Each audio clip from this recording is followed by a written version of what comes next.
this new month you will prosper. Heaven will rise for you. I decree into your life divine help will locate you. You will fulfill destiny.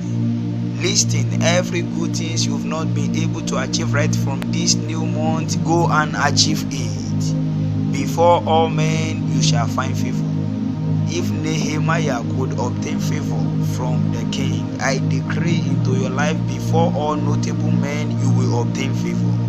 The greater dimension of glory that no one has ever experienced in your own lineage, in your own generation, I decree into your life, go and enjoy it. So it is, for in Jesus' mighty name.